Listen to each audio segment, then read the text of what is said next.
And good morning. I'm Bob Koback with Mobius Vendor Partners and CustomerCount. Mobius is a business process design and management firm, and CustomerCount, which grew out of that business process, is an online customer and employee experience feedback system.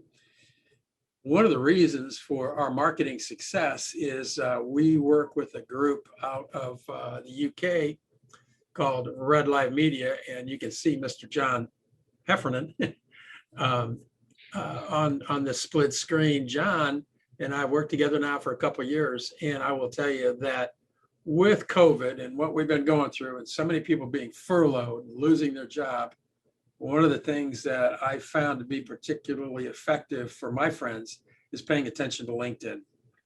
More and more and more companies are going straight to LinkedIn to look for your profile before they'll pull a trigger and hire you.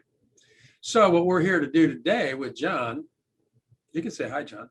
Hi, John. Hi, Bob. Hi, everybody, is to give you not only the basics, but to take you a little bit deeper in. I will promise you that what you learn today, what you take out of this, is going to be very, very valuable for you. So, John, you got anything to say before I bring up your presentation? Well, no, I'm more than happy to proceed as planned, Bob. But firstly, I would say is my aim on anything that webinar approach like this is to say that even if there's just one thing you can take out of this session that improves where you are on LinkedIn, then I'll have succeeded. I hope there are going to be many more than one, but let's see how far we go. Well, keeping in mind that John's accessible anytime you need him. So absolutely. And there you go, John. You just tell me when I need to move the screen. Oh, sure. Well, I mean, first things first, I think in terms of introducing, you've obviously introduced Mobius and CustomerCount. Thank you for that, Bob. RedLive Media, we are based in the UK. We do deal internationally. We've got lots of clients in and around the US, etc. But we are a digital marketing agency, but we focus on digital marketing strategy specifically to do with lead generation. And what I often say is that digital marketing is traditional marketing using digital tools and techniques. So from that point of view, we work with numerous businesses, particularly on strategy. We do LinkedIn training, we do LinkedIn lead generation campaigns. I speak at lots of events. I'm a keynote presenter on all aspects of digital marketing, whether that's search, social, content, video. And I've attended many, numerous events around the world. And of course, as Bob has just mentioned with COVID, more and more online webinar events and training. So the first thing I always look at is we're talking about LinkedIn here, and what we're trying to say is, why LinkedIn? What is the real thing about LinkedIn? And the easy answer to that for me is it's the most undervalued, the most underused business social media platform available. And the biggest problem that we have with LinkedIn, because that most people fall into the trap, we have this set and forget mentality. You create a profile, you put your profile on LinkedIn, and then it's like the old Field of Dreams film. If you build it, they will come. And it doesn't work. And to many people, it's a massive missed opportunity. LinkedIn is not just a profile. And most people even get their profile wrong. It's a news channel, it's a content network, it's a business networking system. And used properly, it can be the differentiator between success and failure, particularly when it comes to sales and lead generation. If we move on, Bob, I noticed Bob has managed to get his coffee in hand, so we've got a great moderator in tow here. I'm awake. You know that. Yeah, absolutely. You don't need the coffee for this one, believe me. All right. And as I always say to people, we all waste time. We spend time on social media, whether it's Facebook or Twitter or WhatsApp or Instagram, and a lot of that time is wasted. We're trawling, we're looking. Whereas on LinkedIn, it's actually invested time. And there's a massive, massive difference between that. If you actually invest time on LinkedIn and do the things properly by sorting out your profile, by establishing your skills, by giving visibility to your brand and your product or service, and making sure that you are visible and an authority in your particular sector, any time you spend on LinkedIn is going to reap rewards. It's actually going to bring you back exactly what you're looking for. I should have said, by the way, Bob, anytime you want to jump in with a question, you be my guest. You bet I will. Absolutely. But in terms of establishing authority, I always quote Rudyard Kipling. I keep six honest serving men. They taught me all I know. You taught me all I knew. Their names are what and why and when and how and where and who. And in fact, that's exactly what you've got to be looking for, because LinkedIn enables you to clearly define what you do, why people should work with you, when and how you can add value to your contacts and connections, where you want to work, and who your ideal customer is, who you really want to work with. And that makes the whole process significantly more involved and strategic than just having a profile page. Let's move on a bit, Bob. As a business network, it's got many benefits, but at the end of the day, people buy people. And excuse me for reading the slide. I don't normally like to read slides, but people do business with people because they choose to, not because they have to. We can always find others doing the same thing or selling the same product.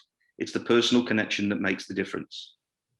And this is often referred to as the LinkedIn Bible, because when people are searching on LinkedIn and trying to find a product or service, then essentially what they're saying is it's old style marketing. You're building relationships, the who you know, and most importantly, the who you know that knows the contact that you want to know. And that's one of the powers of LinkedIn. It's being able to get introductions or visibility of the people you really want to do business with, or the people you really want to connect with. Businesses on LinkedIn use LinkedIn for a variety of different reasons. They're looking for contacts, they're looking for experts or specialists, they're looking to help solve a problem, they're looking to provide a product, they're looking to support their network, or many other reasons, many other reasons. Then just another example that you need to establish your LinkedIn authority. You need to be found, you need to be visible, and you need to be valuable. And if you can do that, then when it comes down to people buying from people, you're putting yourself front and center. And amongst that group of selected few, that may be the ones that are chosen to provide the product or service or solution that your potential customers are looking for. But how does LinkedIn differ from other social media channels? Well, I'm always very, very clear. LinkedIn is not Facebook. And if you're posting content on LinkedIn that should be on Facebook, then quite frankly, stick to Facebook, leave it on there. LinkedIn is all about business authority. It's all about presenting yourself as that brand, that right person. It's a business network. Find, connect, interact with like-minded contacts, targets, business prospects. Anything that can add value to your network, right? But not just to you, but to all of your connections. I often disagree with a lot of people who tell me anybody that sends them an invitation to connect on LinkedIn, they automatically accept that connection. And I know people who've got 30,000 connections and they're very, very proud and they boast about it. And if it works for them, fantastic. Personally, I'm actually on the other side of the fence and thinking the people that you connect with should be people who are adding value to not just you, but to your network in general. So if they can't add value to my network, I have to question, why would I want to connect with that person? Who are they connected to? Where are they adding value to me and my network? Is this person just literally trying to connect with me to try and sell me something, which we'll talk about shortly, right? So I'm actually saying, will they stay in touch with me, right? Are they going to bring something new to the table? And if they don't, as far as I'm concerned, LinkedIn is not a numbers game. I'm not going to connect with them. I used to, when I used to do lots of events, lots of people on events used to all want to connect with me the minute I'd actually delivered a keynote presentation.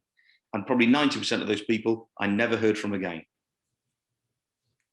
So was that right? Am I actually going to get any business from these people? Do I really need them as part of my network?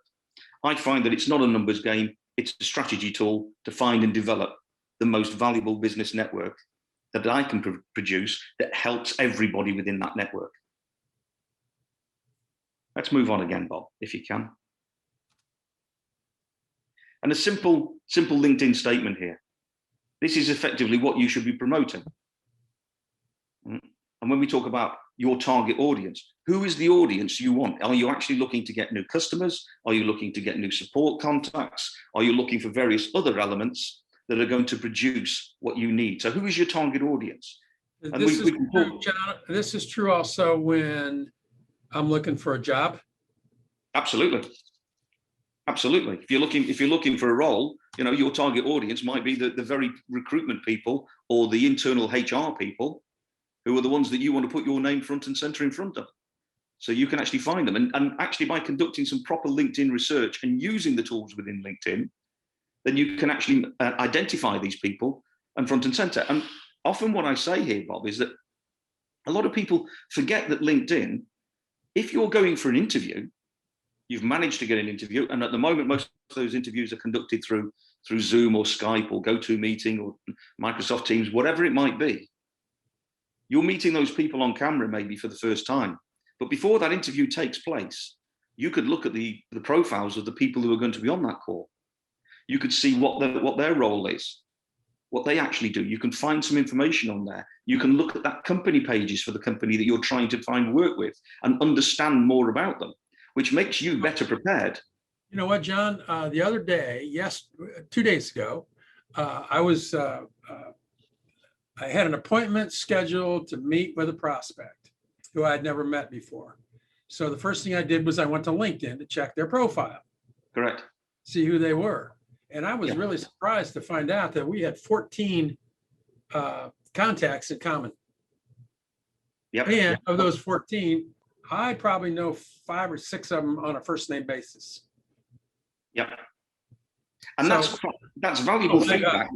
Whether it's a sales call, whether it's just somebody who's trying to sell you something, whether it's an interview, it doesn't matter. Actually being able to do that research before the event positions you as somebody who is really maybe one above the crowd, which we'll come on to very, very shortly. Oh, it gave us something in common immediately.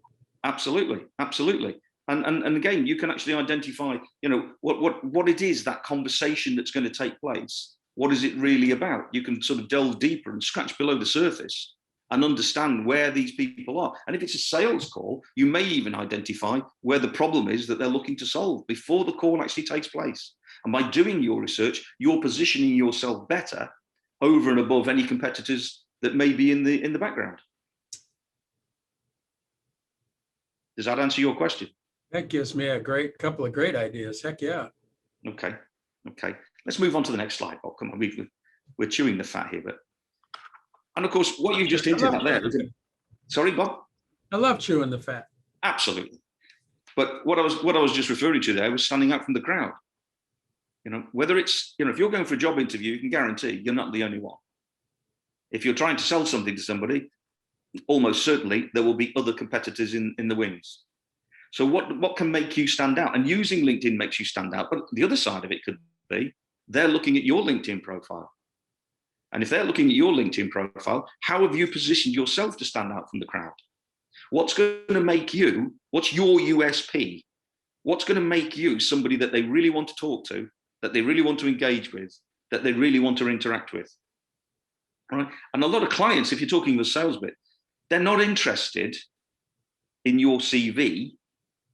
All right? And I'm talking about the sales approach here now. If your LinkedIn profile is written like a CV, that's going to help, not going to help any sales leads. If you're looking for a job, then maybe it's a different scenario. But if you're trying to sell, creating a CV profile is not going to help you in any way. Worse, if you actually take what I call the me approach that starts talking about how great you are rather than how you can help your potential clients, again, that's not going to stand you in good stead. If your profile shouts to the person who's looking at it, this is what I can do for you, this is how I can help you, this is the products or services I can provide, and you're providing that in a very demonstrable way, you are far more likely to get an engaged connection and somebody that wants to work with you. So it's all about what problems or services can you solve, what products and services can you provide, how you can help to deliver those services to people who are looking for you. And John, again, may I ask a question? You surely can, Bob. There, you made a distinction, and I want to make sure that I'm clear on that distinction. The distinction between a sales type profile, company / profile versus a personal profile where you're looking for a job. And the me approach in the business to business, I'm clear on. You're saying you don't necessarily need to do the me when you're looking for a job. You're saying this is how I will help your company. Is that the distinction? I think so. I mean, at the end of the day, if you're writing your LinkedIn profile and you're looking for a job, it still shouldn't necessarily be written as a CV, but it should demonstrate your skills, your abilities, your past successes, And you can put that within the about section within your summary. You can put it within the skills section below. You can add it within your profile so that the profile still looks like a business to business profile that's actually presenting what you can do for people, but it's also giving any potential recruiter the information that they would need. But don't write it as a CV, because that's the way it will read. And one of the things that has been a trick that I talk to people all the time about, Bob, who are looking for work, if you write your LinkedIn profile as a CV, any job that you apply for is going to read exactly the same profile. Yet your CV approach to that company should be unique to that company and the role that they're offering. Your CV should be part of that, but it shouldn't be the be all and end all of it. Okay. Okay. But getting your profile right, if we take some of the basics that are on there, the first things first is the personal image. Now, I know, Bob, we've worked with you. You've got a fantastic picture of your young, smiley, beautiful face on your LinkedIn profile, and it's there for all to see. And that's personalization. Anybody that goes to your profile can see your picture. They know who you are. I can't bear when I go and look at somebody's profile and I have a blank picture. They haven't even loaded up a photograph of themselves, or even worse, it's a picture of their cat. Or even worse than that, it's a picture of 2 or 3 people together, so I don't actually know which one is you, right? Getting the profile image, it's a business-to-business network. You don't go to a face-to-face business networking meeting and take your cat with you to introduce to people. You don't go wearing a cardboard box over your face. You go as you are. People can see who you are. And your LinkedIn profile needs to do the same. Your image needs to be clear and simple. This is me. When you meet me, you will recognize me. And hopefully it's a happy, smiley face. And hopefully it's either looking directly into the camera, if that's what you prefer, or slightly to the left or slightly to the right. There is no defined rule for whatever, but what you want is a clear image, normally a headshot, head and shoulder shot, so people can clearly see who you are. One of the examples I gave, Bob, I worked with a guy who'd actually done some surfing at the Great Barrier Reef in Australia. And he was about that big in the picture, standing on a surfboard, probably 1,000 yards from where the picture was taken. I'd never recognized him again, but he thought it was a fantastic photo of him that was beneficial to his LinkedIn profile. I didn't. But then once you've got the profile right, the headline that you put underneath the profile is just as important. And under that headline, a lot of people will put sales director at mobiusvp.com. But if you actually put your job title first, you're missing an opportunity. Because if most people on LinkedIn who are searching for job titles are recruiters. So if we come back to the people who are looking for a job, let's put the job title in that you're actually looking for. What role is it that you're looking for? Put that in your headline, because any recruiters who are searching will find you in that headline. If you're looking to sell, your job title should be the end of your headline, and the initial part should be keywords, coming back to sort of Google and search optimization. LinkedIn is the 4th largest search engine in the world. So put keywords in your headline that people might be looking for to find your company, your products, your services, and your job title at the end. Key factors. The next thing then would be what I call the vanity URL. Now, most people have their address, and it'll be linkedin.com/in/ and it might say Bob Kovac. Mine says John Heffernan Digital Marketing. Your company one, Bob, says Mobius-Vendor Partners. But so many people have got the auto-generated LinkedIn vanity URL, which might say 5793 XYZ !, which actually means nothing. So sorting out your vanity URL so it has meaning. I put John Heffernan Digital Marketing because it is my name and I work in digital marketing. So anybody searching for digital marketing has got a better chance of finding me. Okay? So look at your own personal vanity URL. If it's the standard LinkedIn generated one, go and change it, personalize it, and think about what word or phrase that you might want to be found for if somebody is searching for you. Now, John, for those that may be listening to this or that are listening to this, I need to interpret it because they may not speak Queen's English. So when you said Z, that equals Z, right? That does equal Z, yeah. Thank you. Yeah, that's not quite Queen's English, Bob, but we'll allow you that one on this occasion. No, well, because I obviously don't speak Queen's English. There you go. The next element would be contact details. And it's something that's so often missed. When you actually see somebody's profile and it says contact, and when you go to it, they haven't even got an email address listed. And if they have, it's often a personal email address, not a business one. Okay, if you're looking for a job, you might want your personal email address listed there. If you're in sales and you're looking for connections, or in fact, if you're looking for business brand promotion, you need your business email address listed there. You need a telephone number. Preferably, you need a landline. You need a mobile or a cell. All right. You need to put some information on there. You might need to put your website on there. If you're looking for a job and you want to actually promote yourself and you've got your own website, you need to be putting your own website details on there. Again, you can put your company links on there. But there's a little bit of tricks there in terms of how you list your websites on your contact details that can actually get you more visibility and more authority based on LinkedIn. So how you actually do that is a key factor. We're more than happy, Bob, as we've said, to maybe in the future do some live examples of how to set things up. But let's leave that for now. But you need to make sure your contact details are complete. And then when you drop down below your picture, your headline, you've got that background image that comes in. And if it's just plain blue, that's the standard LinkedIn background image. And most people can change that. Whether you're on the premium or the sales navigator, most people can actually go and put an image on there. And that image should reflect your brand, your products, your services, what you do, how you do it, whatever. It shouldn't be what I call a Facebook image. It should be an image that's relevant to your brand, that's actually going to help you attain business. Because the first thing people are going to see is that headline image. They're going to see your picture. They're going to see your personal headline. They're going to see your contact details. If they're then interested in you, you've got past that first hurdle. The next part below that is the about page, which used to be called the summary page.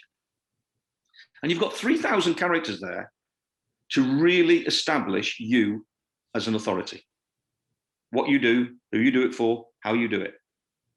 Past successes, things that you really are key and focus on, anything that's in there. And it should be broken down and it should be very, very clear, and it should be written in a scannable way. So you should use bullet points and bolding and headlines, and your opening paragraph should be a clear newspaper type headline statement to make people want to read the rest of the summary.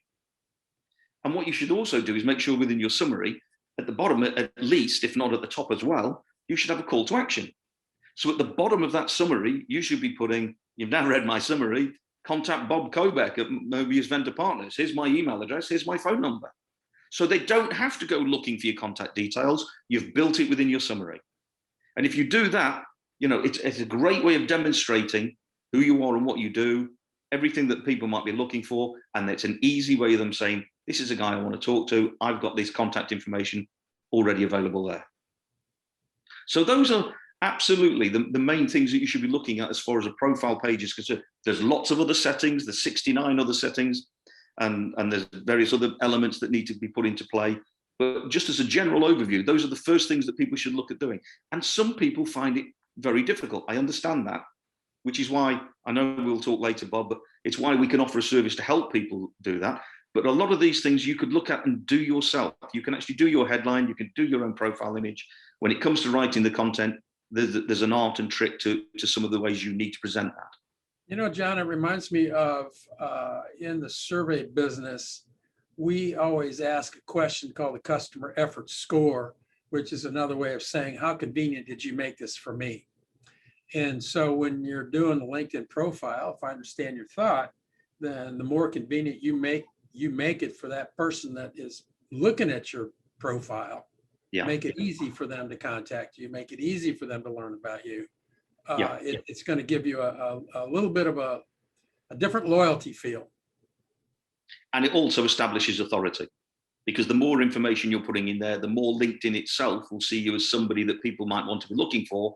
Therefore, any searches that take place, the chances are your profile may be found.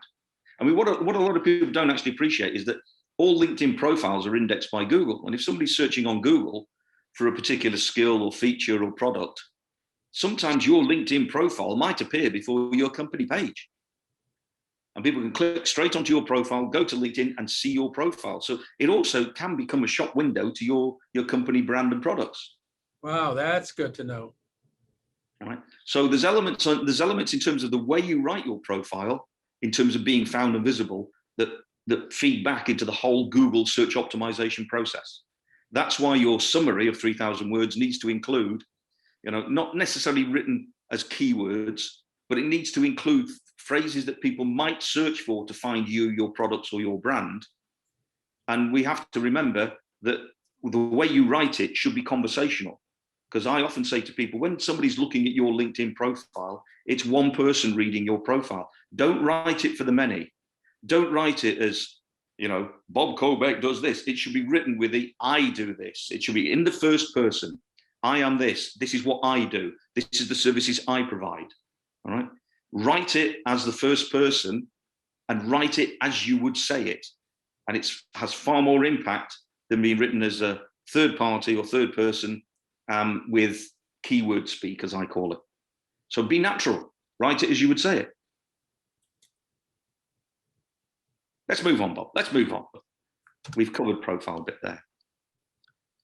So when I talk about standing out from the crowd, at the end of the day, we've got to say, well, if we want to stand out from the crowd, the other thing we need to look at is who is the crowd that we want to be visible to. So, how do we demonstrate our USP? What is great about us? How do we establish that authority? How do we prove our worth? And we all come back to this added value within LinkedIn itself. What value can you add? And LinkedIn has got loads of different features on there that are so underused. You can talk about voice messaging. You can talk about LinkedIn live promotions. You can talk about use of video, which I know you do an awful lot of, Bob, and it's very, very successful. Right? You do messaging. Right? They're all great options that support your profile. They support your content promotion. The videos can help your YouTube channel and your YouTube promotion. LinkedIn groups is a whole different story again, about being involved as a member of a particular group and adding value to that group and what content you can promote to increase your own authority. Then we look at company pages, and I know, Bob, we've spoken about Mobius vendor partners as one of the LinkedIn company pages on there that we're helping you to address. But as far as company pages are concerned, how do they link back to personal profiles of individual staff? Is there interaction there? What content is promoted? What benefit am I going to get by having a company page? All elements that can add in to establishing you as a solid foundation with your personal profile and a content strategy and a strategy for what it is you're trying to achieve, whether that's lead generation, whether it's brand promotion, or whether it's getting yourself in front of recruiters to say, I'm the sort of person that you want to recruit. So what I always say at the end of the day, find your target audience. And you can do that. Again, another underused LinkedIn feature is using the search field to find the people that you want, and all of the advanced search functions.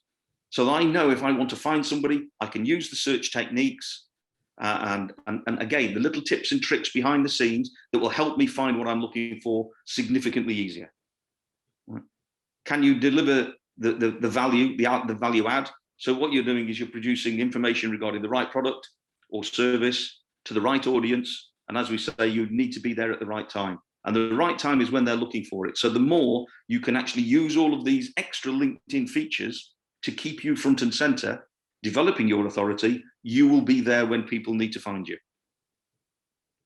So for me, the starting point on all of this has got to be optimizing your profile, your personal profile in particular.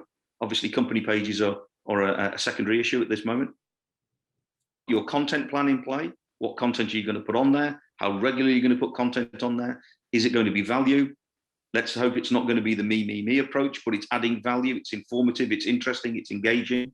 We want people to like it, to share it. Most importantly, we want people to comment on it. Right?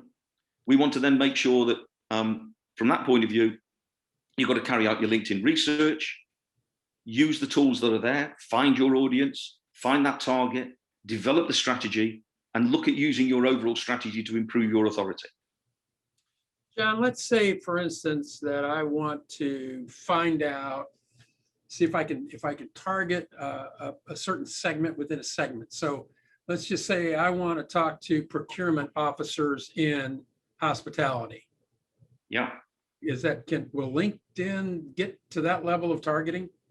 It does depend on what level of LinkedIn profile that you have. The free profile has some limitations. The premium profile offers wider search facilities.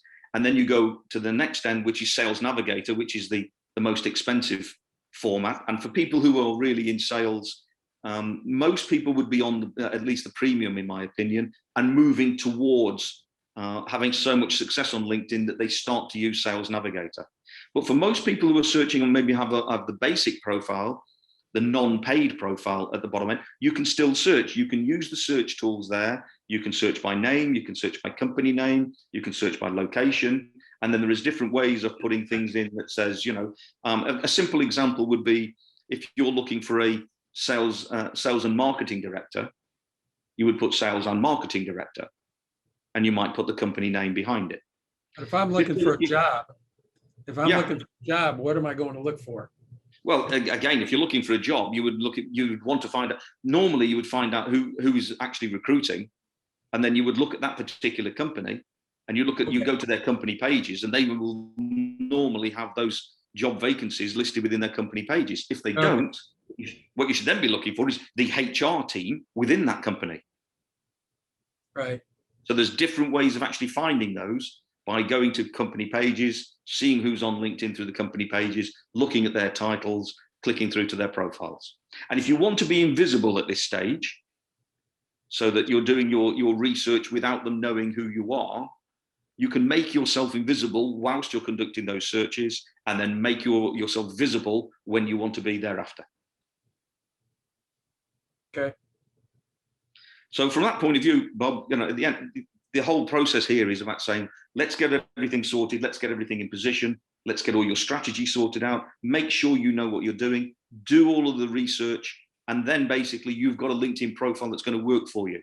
And a lot of people say, sounds like a lot of time, sounds like a lot of effort. Yeah, to get things sorted, there is time at the beginning. There is time that you need to spend and invest in your LinkedIn profile. But moving forward, once that is actually carried out, most people can actually manage their LinkedIn profile on a 10 to 15 minutes a day. If they're really into sales and sales lead generation, they may well want to spend more time. But for most people, 10 to 15 minutes a day, looking at who's looked at your profile, who's sent you an invitation to connect, you're sending out invitations to connect, how you're actually responding to anybody that accepts your invitation. All of those things can be done within a very, very short time window. Well, coming back to your lovely cup of coffee that you had there, Bob, I often say to a lot of people on my LinkedIn training, when you've got your first coffee of the morning, you've got that coffee, while you're drinking your coffee, you can manage your LinkedIn profile. You and Emily from EVC Marketing have me really disciplined, John. I'm on LinkedIn all the time. Sure. And I also, and this is something that we should talk about on our next one, but how to post and where to post. We are members, for instance, of 52 different LinkedIn groups, and I'm finding that that's just a lot of work, and we don't need to do all that work. So maybe the next time we could talk about where you want to be visible. How do you want to post information? Yeah, I think what we're talking about here today, Bob, is for people who are listening, we're talking about the foundations. Yes. Okay. So if we want to build a house, we've got to build on solid foundations. Now you can I move to the next? You most certainly can, sir. Are you okay? I'm going to get right at this, because if there are people listening to this that know me, we'll be very surprised that I haven't brought it up already. And if you don't know me, then you should be surprised that I haven't brought it up already. But I know that RedLive Media charges for this, and I know that I've had people tell me that they've got they've been furloughed, and they go to the headhunting firm or the recruiter that their company has hired to help them get their job, and they take them through a LinkedIn profile. And what I've seen coming out of that process is some pretty junky LinkedIn profiles. So you're obviously a true professional in this. How do I hire you? I know go to RedLive Media and send you an email and say, hey, how do I hire you? But what would you tell me if I was going to ask you that question? Well, there's two things there. I mean, firstly, I do lots of, at the moment, webinar-based training for sales teams, individuals, groups, industry sectors on how to use LinkedIn, and I run through all of the different settings, etc. And most of those are obviously paid events that sales teams want to use as a pure training to get their team improving their sales response rates through LinkedIn. So yes, we do charge for those events. Where it comes down to an individual, the starting point with that would be we would put a charge onto that to say we will review what your current profile is, who your target market is, what your aim and objective is, who your current connections are, and we would look at your whole profile, and we would actually come back with a whole report audit of these are all the things that you need to do or change or adapt or amend or include within your profile to achieve the objective that you're aiming for. And that could be anything. Sorry, Bob. Well, you may have been, it sounded like you were just getting ready to talk about the cost. Is that a cost that is situational, or do you have a pretty standard? Again, it depends, because obviously if it's one individual, we can be looking at anything from $175 to actually produce that report. If it's teams and it's team training, then obviously we've got a group in that scenario there. So we look at different pricing for that. But what I was about to say was, where it's an individual who is actually looking for a job, and of course with COVID, there's an awful lot of people out there who are job hunting at the moment. We're prepared to offer a 50% discount to anybody who's job hunting to help them create a profile that will help them find the job they're looking for. Okay, excellent. Well, I mean, I know that as a business to business goes, we do a lot of work together. So we are, we're willing to spend that and then some to make sure that all of our LinkedIn groups, including my personal profile, continues to add value. And I know that you are always looking at that stuff for us. So well worth the investment on our part. I'm going to stop to share, John, so we can bring your